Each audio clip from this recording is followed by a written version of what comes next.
The fourth type of tax is direct tax, indirect taxes. Direct taxes is the one in which the final burden of tax fall on the person on whom it is imposed. It cannot be shifted to other. Example: income tax, property tax, or wealth tax, gift tax, corporation tax, etc. Whereas indirect tax is the one in which initial burden fall on the person on whom it is imposed, and it can be shifted to other by adding the tax into the prices of the product. GST is the example of indirect tax. The seller can shift the burden of tax by increasing the price of the product. Discuss the non-tax sources of revenue receipt or public revenue. Answer: non-tax revenue are those receipts which are received from other than taxes. These are as follows. The first point is fees. A fee is a payment to the government services provided by it to the people. Example: birth and death registration fees, court fees, passport fees, land registration fees, etc.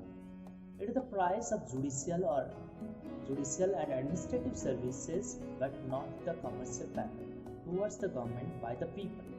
The second point is fines. Fines are the payment made by those people who breaks the rules and regulation of the government. It is imposed not to earn revenue, but to make the people follow the rules and regulation. The next point is forfeitures. These are in the form of penalties imposed by the courts of non-compliance with order or non-fulfillment of contract, etc. The next point is escheat. It refers to the claim of the government on the property of a person who dies without having legal heirs or without leaving a will. There are no claimants of such property, the government revenue from it. The next point is special assessment. Is that payment made by the owners of those properties whose value has increased due to the developmental activities of the government. The rental value of property increases due to the construction of roads, water supply, electricity supply, rain, etc. Then part of revenue recovered by the government from the owners of property by collecting special assessment. The next point is grant or donation from abroad. Occasionally, a country receives grants and donations from government and philanthropic organizations situated abroad. The next point is income from public sector enterprises.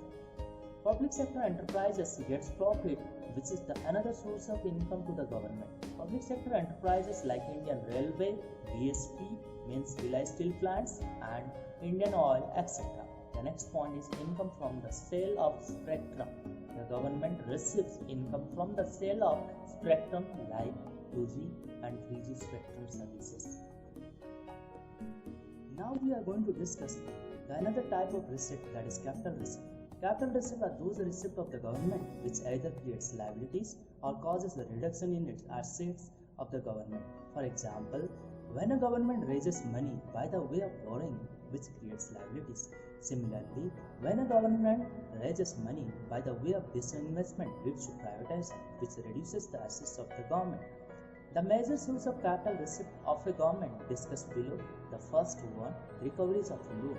The government extends loan to the household, business unit, and also to the other countries. These loans are assets of the government. When these loans are paid back to the government, its asset decrease, hence these are known as capital receipt. The second point is the borrowing and other liabilities. The government borrowings create liabilities. The government borrows loans from different sources. It gets money, but every loan is to be paid back by the government. Till the loan is paid back, the government carries the liabilities of the repayment. The government borrows money from the following sources. The first one, general public. The second one, RBI, and the third one, rest of the world. The third point of capital receipt is disinvestment. Disinvestment is opposite to investment. It happens when public sector sells its shares to private sector, which is called privatization. Money received by the process of disinvestment is called capital receipt because it reduces the asset of the government. The government expenditure can be divided into two heads. The first one, the revenue expenditure, and the second one, capital expenditure.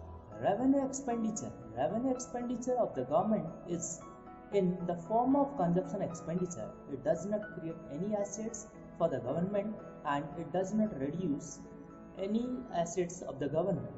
For example, LPG cylinders are made available to domestic consumer at the price which is less than the per unit cost of production of a cylinder. The difference is borne by government and it is called subsidy. The expenditure on subsidy is the part of government expenditure. It does not lead to creation of any assets. The other characteristic of revenue expenditure is that it does not cause any reduction of liabilities of the government. For example, expenditure incurred on the defense forces of the country doesn't cause any reduction of the liabilities of the government. The major item on which the government incurs revenue expenditure include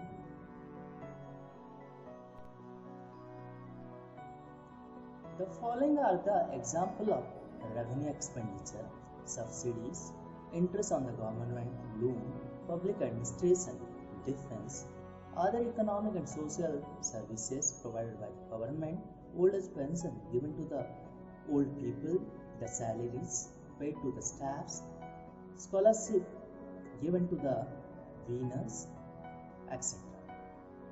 Now we are going to discuss about the capital expenditure. It is in the form of investment expenditure. It results in creation of assets in the economy. Capital expenditure are those expenditures which are incurred by the government that creates assets or reduce liabilities of the government. The more of the capital expenditure, the larger is the quantity of assets that are created. Example, construction of roads, dams, bridges, flyovers, hospitals, schools, canals, construction of buildings, expenditure on machinery and equipments, purchase of shares, etc. involves government expenditure. This expenditure creates more assets.